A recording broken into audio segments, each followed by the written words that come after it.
Savez-vous que sur Terre, il existe un monde merveilleux, un monde peuplé de milliers d'enfants sages, vivant à l'abri du froid, dans un environnement toujours chaud, et que l'on n'entend jamais.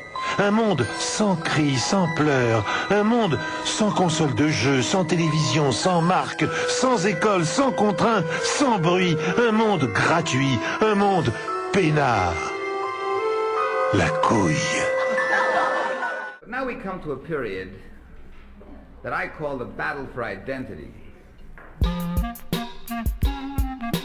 Lies my grandma told me. Yeah, superstitious devices. Lies my grandma told me. What? Urban mythological rules and bubble mice, yeah. Salut les kids et bienvenue dans En attendant Godard, saison 14, épisode 39. Cette semaine, l'émission Débridage, la folie furieuse et romantisme. On plonge en Fournes-et-Bois et dans les campagnes anglaises et japonaises et même celles de Clermont-Ferrand. Et si on ne s'en sortait pas, mais promettez-nous de nous enterrer dans la forêt, là où le hibou allait de ses petits, dans la forêt, là où tout est beau et tout est joli.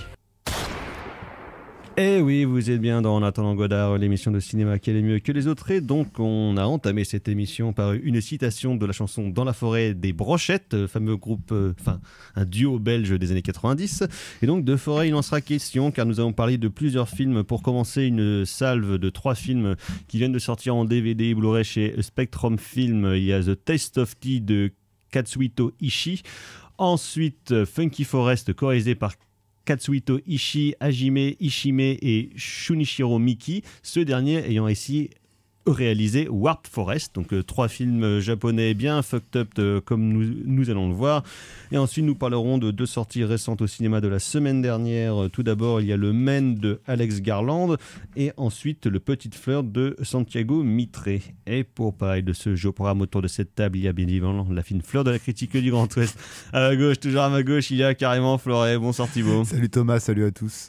Et voilà, c'est tout. Est-ce que donc le Dr Erwan est encore parti dans les terres briochines pour présenter on ne sait quel film encore, et Justine, accaparée les 2 dernières semaines par son festival qui a eu lieu ce week-end, donc le Festival des films de l'Ouest, n'a eu le temps de ne rien voir et elle se remet probablement de sa cuite de samedi soir, c'est bien compréhensible. Oui. Et donc, toujours frais et bien portant à la mise en son de cette émission, il y a bien évidemment Valentin. Bonsoir Valentin. Bonsoir. Donc voilà, ce sont les forces en présence. Avant de passer à la section critique de cette émission, on va pouvoir passer aux agendas. Un seau de merde, docteur. Il m'a jeté un seau de merde en pleine figure. Donc, agenda, et vraiment, c'est clairement pas la super folie. Hein. C'est l'été qui arrive, on est en post-Cannes, donc il n'y a rien qui va sortir. Bon, ça fait un petit moment que c'est comme ça, mais là, quand même, c'est particulièrement mou. Il y a quand même le nouveau film de Quentin Dupieux qui était à Cannes l'année dernière, je crois, Incroyable mais vrai, avec Alain Chabat, Benoît Magimel, Anaïs Desmoustiers et Elia Drucker. D'autant que normalement, il sortira un nouveau film avant la fin de l'année qui s'appelle Fumer fait tousser. Voilà. Pourquoi pas. Apparemment, il continue dans sa verve absurde, surtout comme dans Au Poste apparemment, donc pourquoi pas vérifier. Sinon, il y a un nouveau film avec Thomas Njijol qui est co-réalisé par sa femme Carole Rocher qui s'appelle Fraté.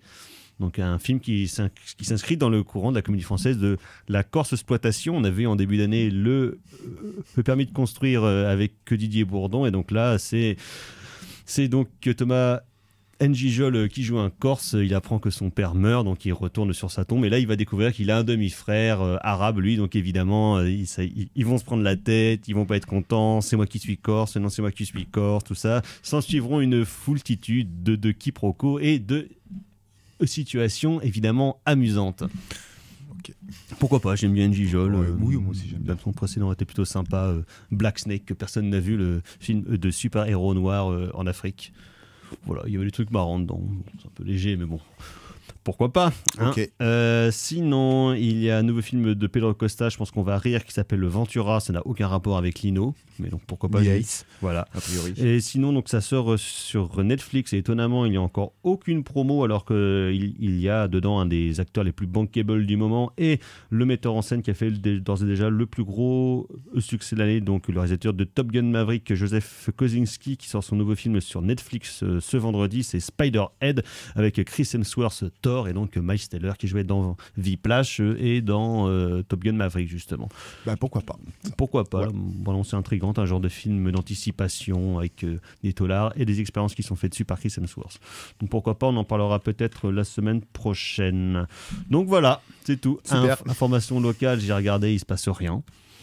Si vous voulez rire, en ce moment en TNB, il y a plein de films rigolos. Hein. Il y a une rétro d'Imamura, il y a le film de Pasolini, donc Salo ou Les 120 jours de Sodome, ou la ressortie de La maman et la putain de Jean Eustache. Donc vraiment un programme bien fun pour l'été. Le TNB nous enjaille comme il faut. Voilà. Après, bon, des bons films. Hein, Voilà, c'est vrai. Après, ce sont d'excellents films. Peut-être pas des films pour un premier date, par exemple. Je vous déconseille. C'est pas des films ensoleillés. Non, après, c'est vrai que je suis allé revoir du coup la copie restaurée du film de Eustache. C'est vraiment magnifique. Pour le coup, ça change du rip de VHS dégueulasse qu'on s'est tapé pendant des années, piraté sur Internet à cause de ce gros compte Boris Eustache qui bloquait les droits. Mais donc, quand même, ça fait plaisir. Sinon, Thibaut, donc il y a Romain Bardet qui a dit qu'il nous ferait donc la grande boucle, le Tour de France. Alors, quels sont vos pronostics pour cette boucle? Moi, je voulais qu'il remporte le Giro, donc le Tour de France, c'est trop compliqué. D'où part le Tour de France cette année? Des Pays-Bas. Des Pays-Bas, normal. C'est vrai. Alors, vous êtes confiant pour cette édition? Romain Bardet est toujours votre favori? Ah, bien sûr. Toujours. Toujours. Bah oui. Et Mais avec les deux monstres slovènes, qu'est-ce que tu veux faire? Voilà, c'est ça. Bon, sinon, aux réunions du Stade Rennais, les transferts, donc le mercato à Guernsey, normalement. On a vraiment pas de cinéma. Non, mais écoutez, il y a que des trucs plus importants. Oui. Oh, la rumeur Yann Sommer en gardien est plutôt pas mal. Ah, oui, moi, je la trouve très sexy comme et rumeur. Bourigeaud qui va probablement partir en Italie. Voilà. Tant qu'il va pas aller à la Dio ou à la Juventus de Turin, moi, alors tout me va. normalement, il y a les deux clubs de Milan et puis l'AS Roma qui sont dessus. Donc, voilà, bah ça va. Il faudrait mieux qu'il aille à l'AS Roma. Ouais. On est tous d'accord, c'est le meilleur club. Bon, il ira au Milan. Voilà. Bon voilà, on va pas parler de la Ligue des Nations. De toute façon, Je regarde pas. Déjà, on s'en fout un peu parce que c'est l'équipe nationale et c'est une catastrophe pour la France en plus. Donc, c'est bien, ça va leur faire du bien. Là, peut-être qu'ils vont virer Rabiot et des mecs comme ça. Ah ouais, putain. Ouais. Ça serait pas mal ça. Bah oui. Un Dédé, si jamais tu nous écoutes. Voilà. Ouais. Voilà. Jonathan Klaus. Voilà. Ramène Giroud peut-être en soutien de Benzema derrière pour les relances, ça serait pas mal. Bref, donc voilà. Là, c'était les principales informations de la semaine. C'est de la semaine, hein, voilà, vous l'aurez bien compris. On va passer tout de suite à la section critique de cette émission et on va fêter des amis à nous, Thibaut, des couples respectifs qui ont fait la noce la semaine dernière. Donc voilà.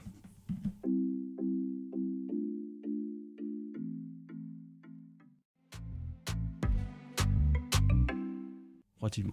Ouais. Vous êtes toujours dans En attendant Godard sur Syllab et donc c'était Aya Nakamura avec la dot bien évidemment. Tu t'es fait un petit kiff parce que le doc n'est pas là. Voilà, un des meilleurs tubes de son album d'il y a 3 ans qui connaît déjà quand même une sacrée palanquée de tubes, notamment Pookie et puis Copine. Mais la dot évidemment c'est donc une chanson de mariage parce que donc Thibaut et moi nous étions de noces la semaine passée, c'est pour ça aussi que nous n'avons pas fait d'émission de parlotte on va dire. On était fatigué. Voilà, on était un peu fatigué. Moi j'étais quand même bien fatigué mardi soir. Donc voilà, félicitations en tout cas à Reda et Aubrey pour ma part, et vous mon cher Thibaut. Marie et Martin. Voilà, bravo à vous. Vous allez faire de beaux enfants et l'histoire ne fait que commencer. Moi les enfants il y en a déjà. Ah bah déjà, là ils ont pris de l'avance, bravo. Voilà. Bon bah Reda, vas-y. Hein. Donc voilà, alors sans aucun rapport, même s'il y a quand même question d'enfants, de mariage et de couple, donc oh putain, transition un peu abrupte peut-être. Capillotracté, mais bon quand même, mais tout est cohérent dans cette émission. Donc 3 films qui viennent de ressortir en DVD et Blu-ray chez Spectrum Film. Donc 2 films qui sont entre 2005 et 2011 si je ne m'abuse. Le premier c'est A Taste of Tea de Katsuhito Ishii qui date de 2004. Ensuite Funky Forest The First Contact donc, qui a été co-réalisé par Ishii avec Hajime Ishimine et Shunshiro Miki. Ce dernier réalisant aussi donc en 2011 Warped Forest. Donc 3 films qui forment un tout cohérent à la fois parce que les metteurs en scène donc, se connaissent et ont travaillé ensemble à plusieurs occasions, mais également dans les univers qu'ils proposent, voire dans une certaine manière de mettre en scène.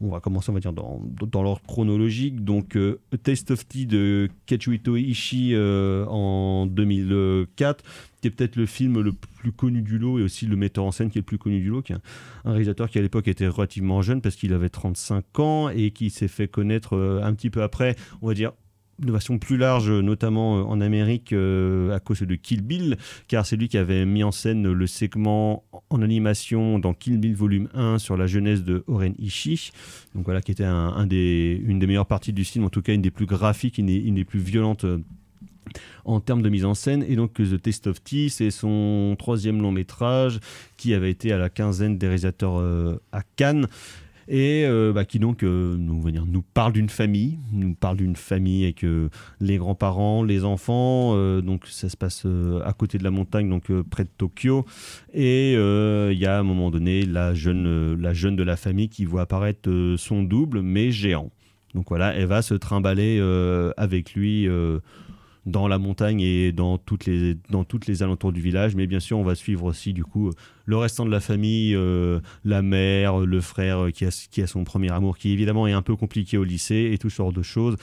Et on va dire, voilà, sur ce pitch, on va dire, d'intrigue familiale et d'aller-retour entre des personnages un peu barrés, Ishii déroule quand même une mise en scène et surtout un univers qui va encore s'aggraver avec les 2 films dont nous allons parler après, mais qu'on pourrait presque qualifier de fantasque, on va dire, pour le moins, parce que donc outre effectivement la jeune fille qui se trimballe avec son double de 4 mètres 2 ou un truc comme ça, il y a quand même toute une galerie de personnages qui sont complètement barrés, où très franchement moi à un moment donné je savais plus trop où j'allais, je me suis plus laissé porter par justement par l'univers du metteur en scène plus que par la stricte narration, parce qu'il y a quand même beaucoup de choses du coup entre les différents personnages de la famille qui vont s'entremêler, et on peut perdre un peu le fil parce que dans toutes les idées visuelles qu'ils vont mettre en place dans le film, au bout d'un moment ça devient quand même assez rocambolesque, on va dire. Oui, alors, si on prend ces 3 films-là, on va dire comme un espèce de coffret, parce que les films, de par les réalisateurs qui sont convoqués, forment un tout cohérent. C'est vrai, même le contenu à l'intérieur des éditions qui est très cohérent, où il y a beaucoup d'interviews, il y a des entretiens avec des spécialistes des metteurs en scène, ou même des entretiens avec des techniciens et des metteurs en scène des films, donc qui sont quand même des choses assez complémentaires, parce que moi pour le coup c'est clairement un cinéma japonais que je connais très mal. Moi je suis en général plus soit pendant vraiment film d'auteur un peu classique, soit les gros trucs hardcore de débiles ou des mecs qui se coupent les couilles à coups de sabre. Il y a aussi des gens qui ont des problèmes avec leurs organes reproducteurs dans cela, mais on va dire d'une manière différente, quoi. Beaucoup plus chamarré. Alors c'est vrai que The Taste of Tea, donc en effet est le film le plus connu des 3, parce qu'il a eu le droit, on va dire, à la vitrine institutionnelle, parce qu'il a été présenté au Festival de Cannes. Et si on prend ces 3 films comme un tout qui est donc du coup cohérent de par les noms qui sont convoqués, The Taste of Tea est le film qui est une belle porte d'entrée à cette trilogie, si on peut appeler ça une trilogie, mais par commodité on va appeler ça une trilogie. Voilà, qu'est-ce que je veux dire, que si vous devez regarder les 3, effectivement commencez par celui d'Ishii, c'est entre guillemets le plus soft des 3. Parce que c'est le plus soft, parce qu'il y a des enjeux narratifs avec un début, un milieu, une fin, parce que classique entre guillemets. Il y a une forme de classicisme en effet dans cette narration, même dans les thèmes évoqués. Je veux dire, une famille qui doit faire face à un certain nombre de problématiques. On a vu ça, c'est pas nouveau au cinéma, mais là il y a quelque chose qui est très intéressant, c'est que le film en effet est extrêmement poétique de par ses ambitions fantastiques. En effet, il y a par exemple la petite fille qui croise son double qui est une espèce de géant, et ça fait penser un petit peu au jeu d'échelle que Georges Méliès pouvait proposer notamment. Donc ça c'est très intéressant, et en même temps il y a des choses beaucoup plus intimes, mais même cette intimité-là va partir vers quelque chose de fou. C'est-à-dire qu'on va pas aller sur du fantastique pur, mais on va aller vraiment sur quelque chose vraiment de purement déjanté. La preuve en étant peut-être la séquence d'enregistrement au studio. Voilà, une espèce d'enregistrement, j'en dis pas plus pour ceux qui veulent découvrir le film, où là ça part totalement en cacahuète. Mais néanmoins, voilà, il y a différents degrés de folie qui fait que le film en effet pourrait partir un petit peu dans tous les sens, parce qu'en plus le film dure 2h20, donc du coup ça permet des digressions et des digressions et des digressions, pardon. Oui, digression. Des digressions et des digressions et des digressions. Et pourtant le film est tenu. Alors en effet le film est peut-être un petit peu lent et long. Il faut être sûrement client d'un certain rythme du cinéma japonais, mais néanmoins il y a quelque chose qui tient le film vraiment. C'est que c'est marrant en termes de rythme, c'est quand même vachement brinque-ballé, on va dire, entre des influences qui seraient plus classiques du cinéma japonais. Justement classique, Oui, ouais. avec études de mœurs de la famille, Oui. avec des longues scènes de parlotte où ils sont dans la cuisine, des trucs comme ça. Et d'un coup, ça va partir dans un truc beaucoup plus couillon, Style enfantin, télévisuel, un peu télévisuel, un peu sitcom, mais Oui, ouais. la japonaise justement. Puis après, avec des vrais délires graphiques, des personnages qui d'un coup vont faire n'importe quoi. Oui, c'est très surprenant, mais il y a quelque chose qui tient le truc. C'est qu'en fait, c'est que la mise en scène de Katsuhito Ishii est extrêmement bien tenue, et elle est limite cadenassée. Et c'est ça qui est absolument passionnant, c'est que le film se permet des folies, et en même temps, la mise en scène est cadenassée parce que les cadres sont très précis, parce que les personnages sont justement enfermés dans les lignes de composition. Parce qu'il y a des petites digressions poétiques, mais pareil, qui sont extrêmement graphiques, voire quasi minimalistes. Là, on joue vraiment sur les lignes d'une rizière, d'une rivière, du ciel, les différentes lignes horizontales. Et en fait, cet enfermement, si j'ai envie de dire, permet au film de se tenir. C'est comme si, en gros, il y avait quelque chose c'était une cocotte qui avait envie d'exploser, et au final, la mise en scène joue un petit peu la soupape de sécurité, ce qui fait que le film, en fait, est très agréable à regarder, malgré, en effet, quelques longueurs, quelques possibilités d'ennui si on n'est pas friand de la rythmique, du rythme du cinéma japonais. Néanmoins, il y a des choses qui sont très très belles. C'est que le film, en même temps, est fou, peut être fou, et en même temps il est très beau. C'est-à-dire que les sentiments, par exemple l'histoire d'amour du jeune adolescent est absolument est magnifique, vraiment magnifique, et en Très plus, pudique comme truc en c'est plus. très pudique. Et puis il y a des choses qu'on voit très peu au cinéma, c'est-à-dire un rapprochement, un don de parapluie qui est totalement iconoclaste, un rapprochement Un jeu de Go, il joue via au Go. via le jeu de Go. Le délire fantastique de la petite fille est j'ai envie de dire classique, fantastique. Les délires du mec sont Les trucs de la petite fille, en fait, simples. ça ferait presque plus un truc à la Miyazaki, ou en Oui, tout cas voilà, un donc film on connaît, d'animation en fait. plus classique. Voilà, Tu vois, on connaît un petit peu la trajectoire intime et émotionnelle de la fille, mais c'est surtout le personnage de la mère, moi, que je trouve très intéressant, parce que influencé par son père, parce que là on va parler vraiment de cinéma d'animation, ce qui du coup nous permet de convoquer peut-être un aspect peut-être autobiographique du réalisateur. Donc la mère, sans trop spoiler le film, mais bon, la mère revient un petit peu dans l'industrie du cinéma d'animation. Elle a été très influencée par son père qu'on voit dans le film. Et cette trajectoire-là est très très belle parce que elle permet, je pense, la plus belle séquence du film, on est vers la fin, et en fait c'est la découverte de Flipbook, j'en dis pas plus. Et là il y a une vraie démonstration d'émotion, en même temps très pudique, un cadre qui est très large, mais ce rapport entre cinéma, c'est le film mute un petit peu. On part d'un cinéma classique, un cinéma de forme classique de fiction live, filmé live.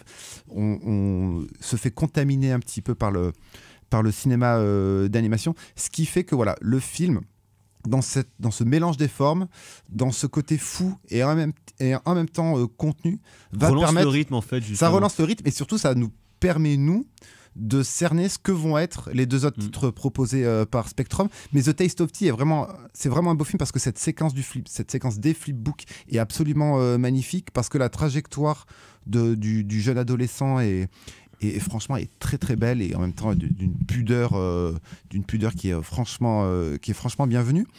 Et en même temps, l'enjeu narratif, c'est que la famille a des problèmes, mais on va pas surdramatiser les situations. C'est qu'on va rester sur une ligne qui est très tendue, qui est très fine. Les passages qui est très d'animation, belle. justement, c'est assez marrant, parce que à la fois donc ça permet un genre de relancer le rythme, de casser un peu un rythme qui est un peu plus lent parfois, et ça agit presque comme des sas de décompression pour le spectateur et pour les personnages. Oui, c'est ça.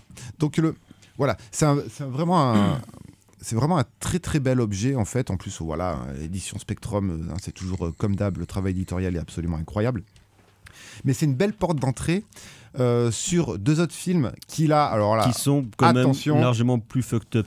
Donc en 2005, juste après le film qui est mis en scène à 3, qui est Funky Forest, The First Contact, suivi plus tard en 2011 de Warp Forest. Funky Forest, comme A Taste of Tea, c'est quand même un film qui est très dense, hein, ça fait 2h23 bien tapé. Et là, pour le coup, ça craque les slips à tous les niveaux, parce que ça va être une comédie musicale à moitié SF, à moitié dans le fantastique, sur un trio de jeunes gens où il y a un mec un peu lambda mais qui est un peu pété du casque, un petit gros et l'autre, attends, je sais plus, et qui donc vont vivre des aventures, et effectivement ça va partir en sucette direct où ils vont partir dans la forêt et ils vont trouver une forêt. Non, ça c'est Warp Forest. Ah oui, non, c'est Funky Forest, c'est le film à sketch. Ah oui, c'est le film à sketch, voilà, c'est ça. Oui, alors Warp Forest, donc c'est un film à sketch, donc Funky 2h30, hein, oui. voilà. Donc film à sketch, donc par définition film inégal, hein, parce que tous les sketchs ne se valent pas. Mais alors par contre, tu regardes le truc, tu fais, mais on est souvent, les yeux sont souvent écarquillés devant tant de folie. Là, il y a des trucs, ça part dans tous les sens, c'est déjanté au possible, l'humour est des fois ultra cryptique, tu sais pas trop, il y a du body c'est très horror, culturel des fois, j'ai l'impression, c'est quand même, ultra organique, des fois ça pue le cul, mais laisse tomber. Ah, il y a des trucs de cul, mais à presque toutes les scénettes, puis des trucs de cul, c'est genre des trucs n'importe quoi, quoi. Ouais, et puis si tu veux voir des verges géantes, et puis ça part en couille dans tous les sens. Alors par contre ça c'est assez incroyable, parce que le film, donc c'est des sketchs, mais en même temps le film se suit parce qu'il y a des espèces de leitmotiv, c'est-à-dire que tu as les Guitar Brothers qui reviennent un petit peu, tu as le sketch des les classes à la maison, là, merde, Homeschool je crois qu'il s'appelle, ça revient un petit peu, tu as le côté, tu as des espèces de présentateurs comédie musicale totalement gonzo qui reviennent également un petit peu. Alors là voilà, c'est des vignettes. Tu sais pas trop ce que ça raconte. C'est un peu fatigant quand même. C'est un peu fatigant. À un moment donné, j'étais putain, mollo quoi. J'aime bien les trucs fucked up, mais tu te dis putain, c'est genre. Mais au il faut des palettes de décompression par contre. Hein. Mais au final, moi j'avoue que j'ai bien kiffé le film. Ça fait un espèce de plaisir coupable. Alors peut-être que voilà, s'envouiller les 2h30.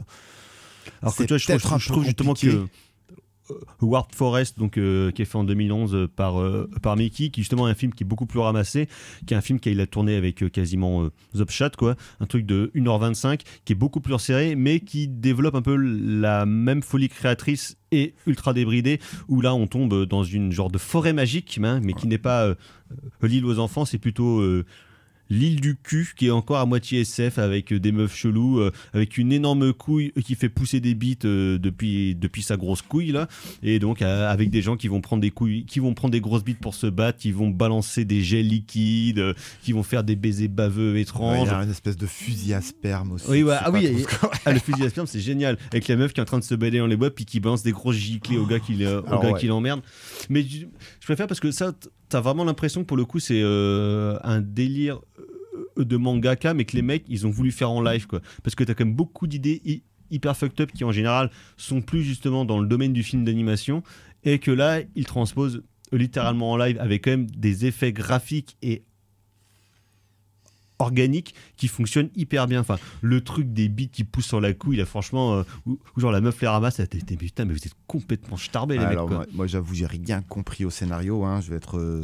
C'est vraiment une balade. Et tu vois, à l'inverse des trucs que font en France certains réalisateurs, certes doués, mais un peu prétentieux, je pense à toi, Bertrand Mandico, qui font un peu certains délires qui pourraient presque paraître similaires, mais là, ils font ça dans un beau noir et blanc, avec des arbres chattes et tout, trucs comme ça. Là, pour le coup, c'est genre rien à foutre d'être respectable. Ah oui, ouais. C'est un truc qui t'aide beaucoup plus culturel, justement, d'avoir des délires graphiques, on va dire, qui fonctionnent dans un univers ultra pop, hyper coloré, avec de la musique kawaii, à deux doigts de la vulgarité quand même. Hein. C'est-à-dire qu'à certains moments, on ne sait pas si c'est du folklore ou juste de la vulgarité, ou peut-être même du mauvais goût.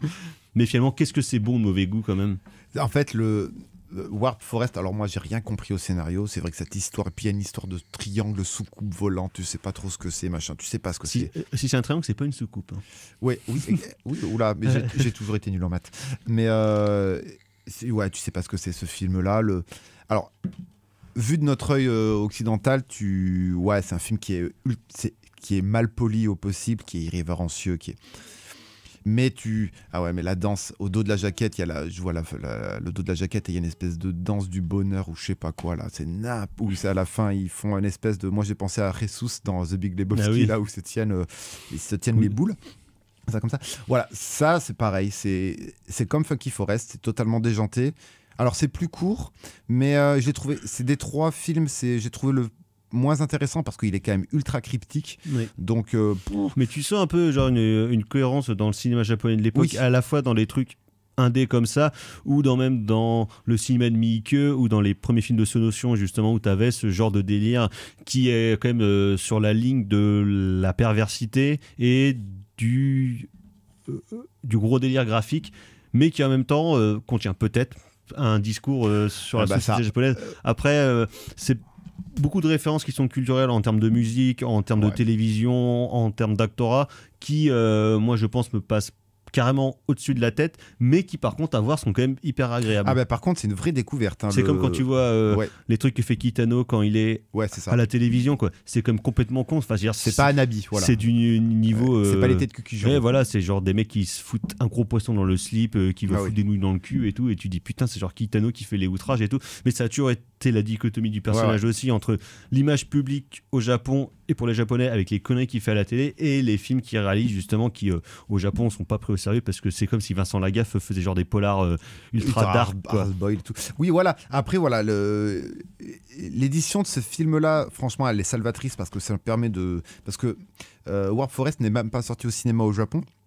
Donc ça permet de rentrer... C'est vraiment une toute petite prod qu'il a. Ah ouais, mais ça nous permet vraiment de rentrer dans une cinématographie franchement qui vaut le coup d'œil parce qu'elle doit pas rester, c'est une cinématographie qui ne doit pas rester invisible. Mais moi, vraiment, mon coup de cœur, alors The Taste aussi, vraiment est à part. Et quand tu vois que les mecs à l'époque en France, quand ils font des films de genre à 5 millions d'euros, ils nous font Brocéliande, quoi.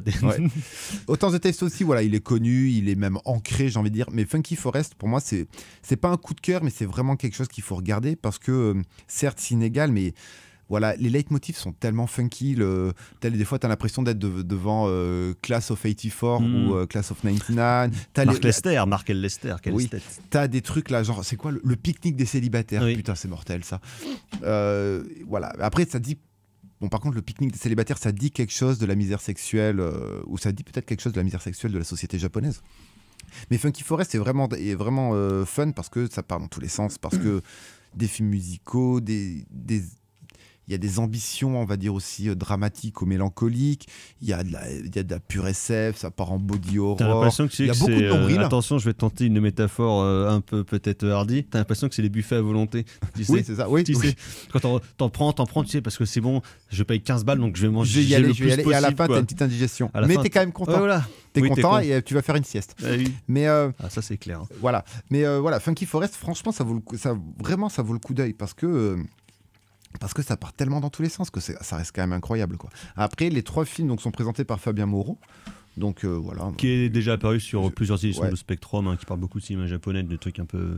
Donc voilà, après, t'as des commentaires audio, t'as des scènes coupées, t'as tout ce qu'il faut en termes de travail éditorial. Donc voilà, ça c'est du vrai beau travail de Spectrum, comme d'hab, j'ai envie de te dire. D'autant qu'en plus, j'en ai reçu encore, et surtout, ils vont sortir au milieu de l'été Ebola Syndrome de Hermanio. Là, ça va catégoriser. Alors, 3 ça, pour le coup, attention. Si on est encore là à la rentrée, on en reparlera. Mais, et puis un certain montage de Tuyark. Il paraît. Oui, voilà.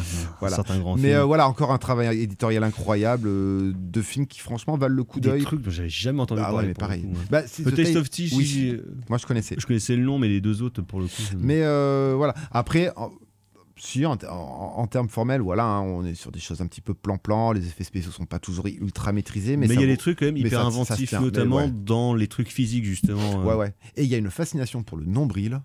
Incroyable. Oui, ça c'est un délire que je connaissais pas. Alors, moi je connais des gens qui ont peur des nombrils par exemple, mais des gens qui sont fascinés par les nombrils.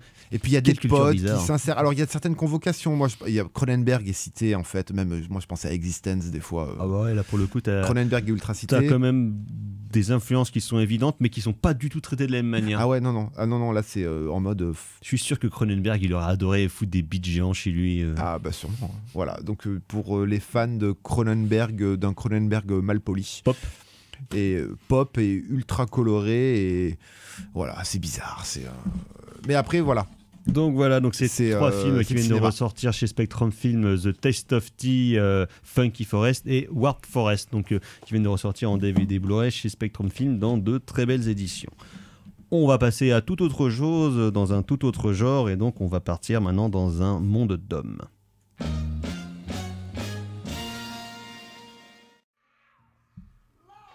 En attendant Godard sur Syllab, et donc c'était James Brown avec It's a Man's World, et donc d'hommes il va en être question à l'occasion de la sortie donc du dernier film de Alex Garland en salle la semaine dernière, Men, qu'on peut traduire par homme en français je crois.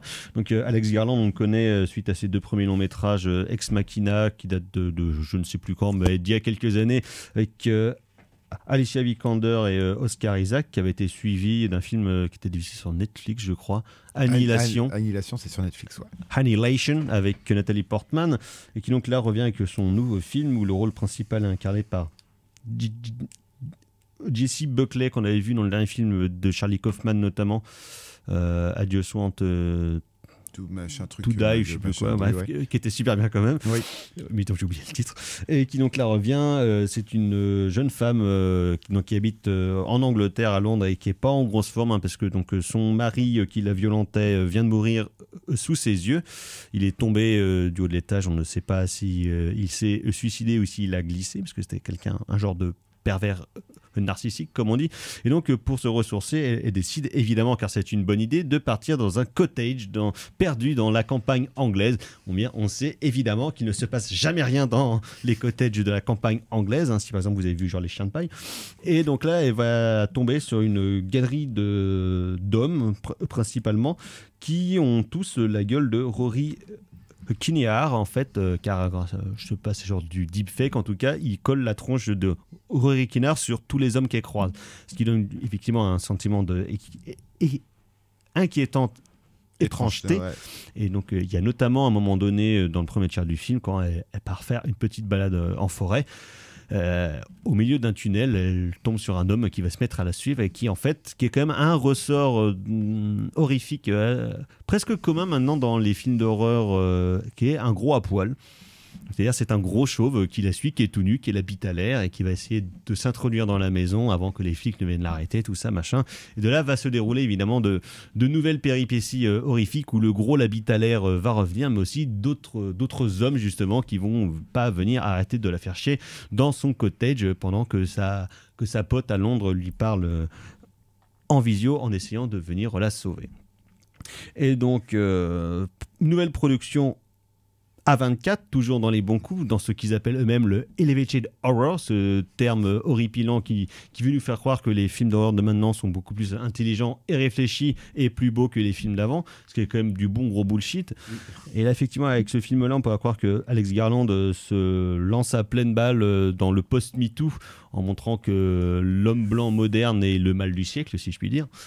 Et donc, effectivement, il y a un peu de ça, mais ça va quand même un peu plus loin que ça, parce que donc, sans être forcément un film pour dire que les hommes c'est mal, la bite c'est pas bien, au contraire, c'est plus essayer de raconter le parcours de cette femme qui a été détruite par son ex-mari pervers et violent, et comment est-ce qu'elle va essayer de se reconstruire, mais tous ceux qu'elle va croiser sur sa route, elle les verra comme des figures du mal, et tant et si bien qu'eux-mêmes ne vont pas essayer de se faire passer pour autre chose.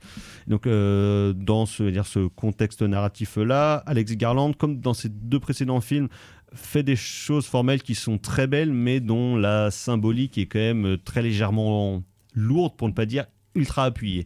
Donc, à la fois, il y aura du symbolisme chrétien à fond les ballons, notamment quand elle arrive dans son cottage anglais, il y a un pommier, une belle pomme rouge qui prend, et là hop, elle croque dans le fruit défendu. On va lui dire ah mais dis donc c'est pas bien, il faut pas faire ça, il faut pas piquer des machins, hein, et c'est à partir de là justement que les emmerdes commencent pour elle. Associé à ça, il y aura tout un truc sur le folklore anglais et sur une certaine forme de paganisme. Il y a notamment donc le gros à poil qui revient à un moment donné dans le film, qui se scarifie et qui se fout genre des plantes dans la tête pour justement devenir le Green Man, qui est un peu la figure de la nature, qui va prendre sa revanche sur l'urbanité, qui vient envahir le paysage, tout ça. Donc il mène tout un différent au niveau de symbolique qui pourrait être intéressante, mais qui moi m'a fait le même effet que dans le Green Knight de David Lowery. qui est sorti en début d'année, ouais. voilà, où là justement sur tout le côté symbolique pagan et chrétien, ça y va à fond les ballons. Donc, ça va nous faire des gros plans sur des visages bizarres dans les églises avec des musiques qui fait Ouais, c'est un peu surligné, quoi. Effectivement, c'est un peu surligné. T'as un peu l'impression qu'il a pris un grand tableau A22, A24 pour le coup, et qu'il a écrit au stabilo dessus pour dire bah voilà, on va faire ça, ce qui donne quand même quelques lourdeurs en termes narratifs, malgré quelques effets d'horreur qui sont plutôt pas mal pour le coup, qui sont vraiment bien sentis, parce qu'il a quand même une maîtrise de son cadre, tout ça, et de son cadre et de son talent formel qui pour le coup est vraiment convaincant sur pas mal de séquences.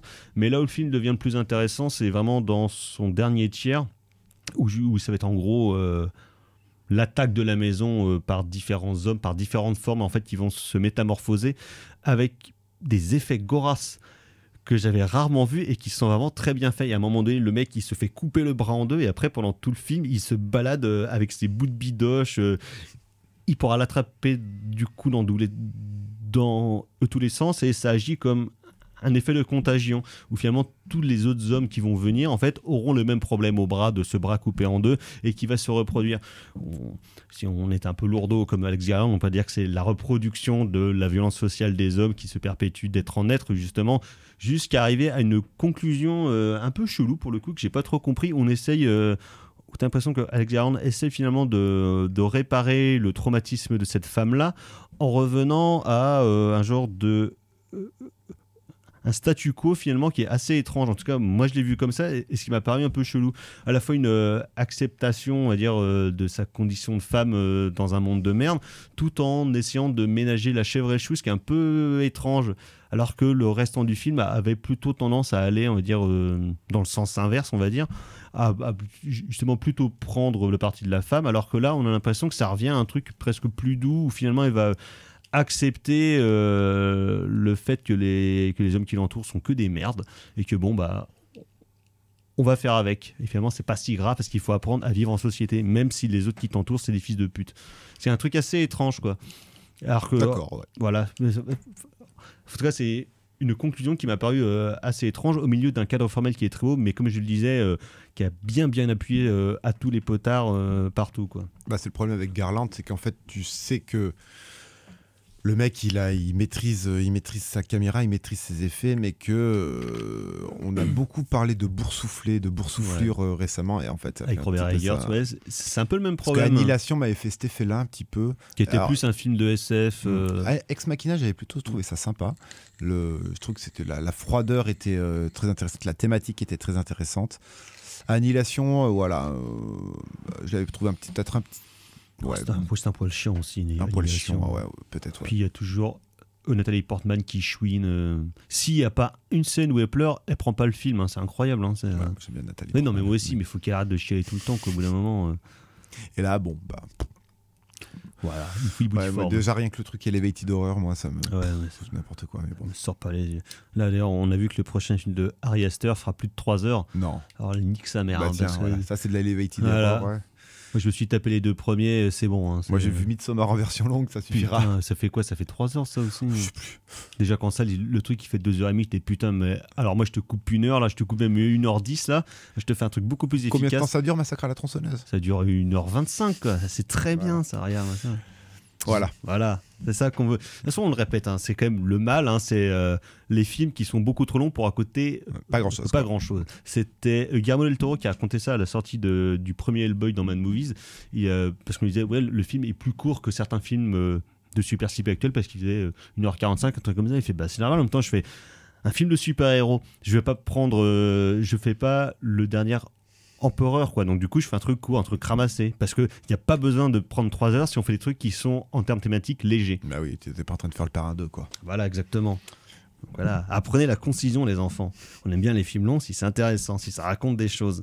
Sinon, densité, voilà. Ouais. Hein. Regardez les films du pré-code, ça fait 1h05, 1h10, ça c'est parfait. William Wellman, les gars. Bah oui, Quand il fait un grand film, c'est Wings. Là, c'est long. Sinon, ça fait 1h15. et c'est magnifique. Et c'est magnifique. Et ça raconte beaucoup plus de choses que toutes vos conneries, là. Donc, hein, la concision, les enfants. Donc, Men, in fully boudiforme, quoi. Ouais. C'est que ci, que ça, pour dire. Mais qui, pour le coup, fait 1h40. Donc, ça, c'est bien. Ça, c'est bien. Ça, bravo, Alex. Un bon point pour toi. On apprécie. Dans un tout autre genre, mais quand même un petit peu aussi avec des effets d'horreur. Donc, une comédie franco-argentine sortie la semaine dernière. Donc, Petite Fleur de Santiago Mitre avec Daniel Handler, Melville Poupeau, Sergi Lopez et Vimy Malaponce, à jamais dans mon cœur, évidemment. C'est un peu pour ça que je suis allé le voir quand même. Mais donc, qui raconte l'histoire de Daniel Handler qui vient d'emménager pour un travail dans la bande dessinée avec sa femme. Ils viennent d'emménager à Clermont-Ferrand. Nouveau trope de la comédie française, la comédie rurale, parce que là déjà le film de Alain Guiraudy sorti au mois de mars se passait à Clermont-Ferrand. Je sais pas ce qu'ils ont, ils filent des subventions en ce moment la ville ou Ah non, Guiraudy, non, il est pas auvergnat, non, il est non, du Tarn, je crois. du Tarn, ouais, voilà. Attention, on va pas confondre avec le Lot, il aime pas, c'est le Tarn et Garonne. Voilà. Ouais. Mais donc voilà, donc à Clermont-Ferrand. Et donc sa femme se fait un peu chier parce qu'elle s'occupe principalement de leur gosse à la maison, même si leur vieille voisine Françoise Lebrun aimerait bien les aider. Deuxième fois qu'on voit Françoise Lebrunstein, et d'ailleurs Oui. après le film de Gaspard Noé Vortex.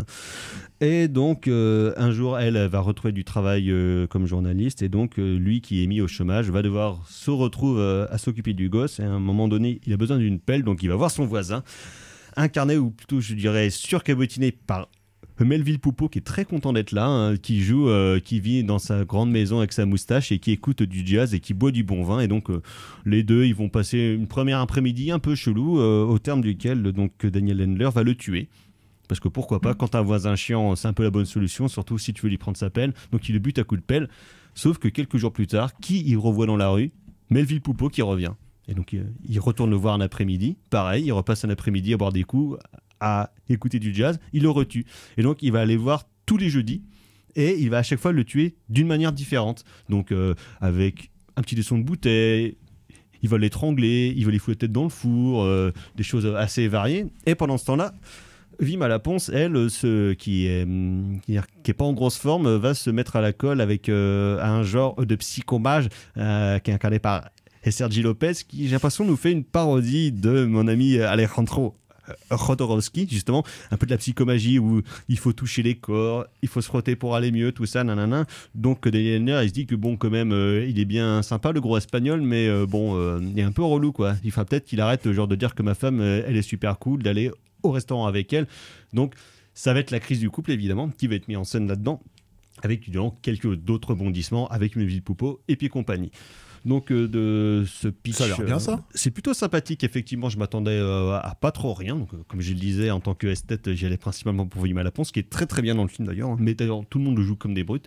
Et effectivement, on part d'une comédie un peu grinçante, un petit peu dépressive, ce qui donne du coup, je donne un peu de peps au film, parce qu'on voit vraiment que clairement le traitement de la dépression, c'est pas Gilles Lelouch quand il fait Le Grand Bain, quoi. C'est quand même un peu plus subtil et quand même un peu plus travaillé. Et donc de cette comédie un peu noire et gore pour le coup, parce qu'il y a quand même qu'est-ce qui meurt, Melville Poupeau, et de manière bien dégueulasse des fois, quoi. Donc c'est quand même toujours très agréable à voir dans une comédie comme ça, et qui en termes formels est très bien fabriqué, qui a vraiment un rythme qui est très agréable. Le truc est très beau, et le cœur du film sera justement la question du couple et puis la crise du couple, que je trouve est traitée et réglée de manière très fine et très subtile. C'est-à-dire qu'il n'y a aucune vulgarité là-dedans, même dans la manière dont il va aborder les relations avec leur enfant qui a moins d'1 an, un truc comme ça. C'est un truc qui est très très beau, qui est très très pur, et toutes les relations du couple et la crise et puis la séparation qu'ils vont avoir tous les deux est traitée de manière, je trouve, hyper belle, hyper juste, parce que là justement on abandonne des effets de mise en scène qui seraient un peu plus grossier, mais dans le bon sens du terme, dans les scènes avec Melville Poupeau, où on revient à un truc beaucoup plus simple, beaucoup plus pur, en passant par ce personnage de gros blaireau gourou interprété par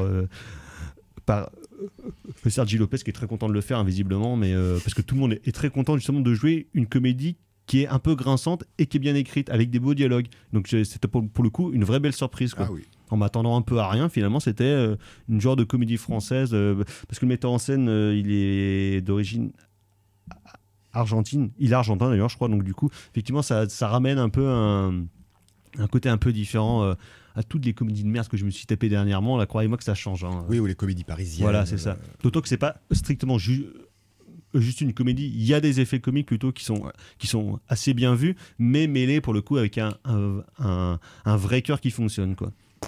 Donc ça voilà, donne envie. Voilà, donc ces petites fleurs de Santiago Mitre sorties la semaine dernière et encore dans vos salles. On va passer tout de suite au coup de cœur. C'est de la merde. C'est de la merde. Je voudrais que tout le monde merde. s'imprègne. Merde. Tout le monde s'imprègne de cette C'est vraiment la notion plus de grande justice. merde des merdes. Alors, les coups de cœur, mon cher Carrément Fleuré, un peu de politique cette semaine. Oui, mais ça aurait pu. C'est vrai que mon coup de cœur aurait pu être la rétrospective qui est disponible sur Arte, consacrée à peut-être le plus grand directeur d'acteurs du cinéma, directeur d'acteurs du cinéma français, donc Maurice Pialat. Il y a quasiment tout, non? Il y a tout. Il y a même la ferme des bois. Ah oui, donc la ça série. c'est sublime, absolument Donc sublime. Intégral Piala. Donc Intégral Piala durant tout l'été. Voilà, hier soir je me suis refait, ça fait très longtemps que je l'avais pas vu à Nos Amours. Donc magnifique, hein, avec Maurice Pialat qui ressemble toujours autant à Théo de la Cour. Hein. Théo, si tu nous écoutes. Voilà. Qui est déjà allé voir 2 fois. La Maman et la Putain, c'est son Stage. film préféré. Ouais, voilà. Donc voilà, donc c'est toujours un petit peu troublant de revoir un film avec Maurice Pialat parce que bon, bah, forcément, tu penses qu'il va te servir une petite fessée. Piala qui a joué ses stages d'ailleurs hein, dans Les Petites Amoureuses, qui est peut-être le film de stage que je préfère. Eh ben, tu vois, bouclé. Tout est libre. Donc voilà, allez sur Arte pour regarder du Maurice Pialat parce que c'est un cinéma qui est humainement d'une profondeur. Un cinéma que c'est la peine. Ouais, mais je pense que humainement, dans le cinéma français, je pense que Maurice Pialat est extrêmement rare en fait. C'est un cas à part. Ouais, et je pense qu'on s'en rend compte et qu'on le sait. Mais là, de d'autant voir des films. D'autant que Piala quand même est dénigré par une certaine frange de la critique, comme quoi ce serait pas un formaliste, un metteur en scène de trucs, alors que t'as quand même des trucs. Moi, je suis pas fan de tout. Par exemple, je trouve que Sous le soleil de Satan est plus faible que certains de ses autres trucs. Après, Sous le soleil de Satan, il faut se l'envoyer. Hein, mais c'est Bernanos, t'es pas là pour le fun. Hein. Je sais pas, quand tu regardes À Nos Amours, tu vois le montage, la gestion des ellipses, la gestion de l'écriture des personnages. Tu te Même dis, dans non, Loulou, mais hein. c'est un formaliste, forcément. Son refus de l'archi-gros plan, c'est un formaliste, alors qu'on dit que c'est une espèce de pseudo-cinéma vérité à coup de... Il refuse toujours la vulgarité de l'émotion. Mais exactement. C'est un cinéma qui n'est pas pornographique d'un point de vue émotionnel. Et donc, oui, pour moi, c'est un immense formaliste. Et en termes de direction d'acteur, c'est absolument incroyable. incroyable. Et voyez notamment son dernier film de 1995, Le Garçu, qui est peut-être un de ses plus beaux films. Donc, c'est le film... le testament d'amour d'un père à son fils qu'il a eu beaucoup trop tard pour le voir grandir. Donc voilà, ça pourrait être ça, mais en fait ça va pas être ça, parce que ça pourrait être aussi que j'ai vu War of the Satellites, hein, voilà, de Roger Corman. Ah oui, tu m'as parlé de ça. C'est super, hein, le jour où la Terre s'arrêta, mais en mode The Final Frontier. Donc Roger Corman, bien républicain comme il faut, c'est super. Voilà, avec 2 arches, 4 pièces, enfin bon, bref, une économie de moyens, c'est hallucinant, bref, du Roger Corman. Mais en fait non, mon coup de cœur ça va être bien entendu la branlée que s'est pris Florent Bachelier, ça fait toujours plaisir. À Rennes, hein, bien entendu, pour les Rhénaux-Rennais. La 8e Circo de Rennes, la nôtre. Hein. Voilà, donc ça fait plaisir, surtout que d'une mauvaise foi absolue cet après-midi en interview sur TV Rennes. Voilà. Moi, je propose à la mairie de Rennes de porter plainte pour diffamation contre Florian Bachelier, parce que ce qu'il a dit, c'était complètement con. Donc ça fait plaisir. Je crois qu'il s'est pris 13 points dans la musette. Ça fait... voilà. Ouais. J'ai envie de te dire, à ce niveau-là, t'es relégable. Ouais, c'est bien fait pour toi, surtout que c'est quand même une personne qui, humainement, a l'air quand même une catastrophe, on peut le dire. Donc voilà, merci Thibaut. Alors moi, ce sera 2 choses totalement différentes. On en parlait un petit peu tout à l'heure. Donc c'est la revision au cinéma et dans une belle copie pour le coup du film de Jean Eustache, La Maman et la Putain. 3h40 qui passe étonnamment crème, même si on a beaucoup envie de fumer et beaucoup envie de boire du whisky pendant tout le film, parce qu'ils passent leur temps à boire ça, ou du Pernod. Il faudrait faire un jeu, tu bois un verre, à chaque fois qu'ils en boivent 20, tu finis torché au bout d'une heure, mais...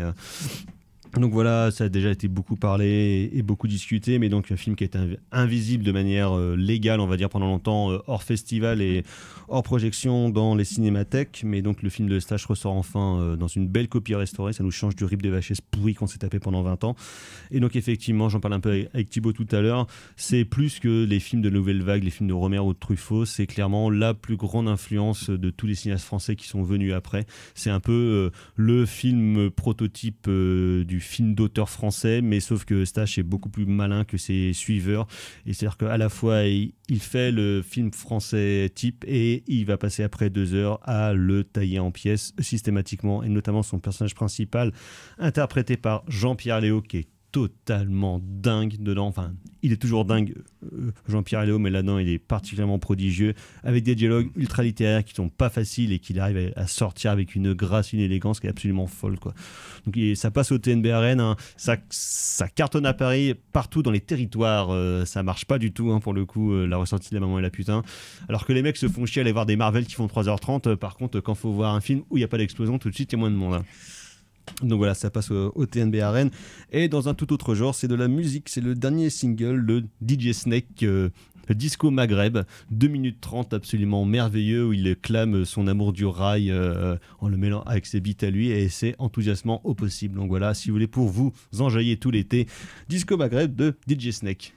Je pensais pas le dire un jour, hein, mais voilà. Donc j'ai bien passé du Aya tout de suite. Donc bon, on est passé après. J'aime beaucoup Aya Nakamura par ailleurs, mais bon.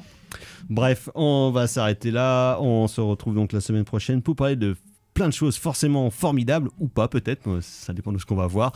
Mais donc normalement les troupes se reviendront la semaine prochaine. Prochaine émission, prochaine édition. Merci Valentin à la technique, et à ciao, bonsoir. Salut.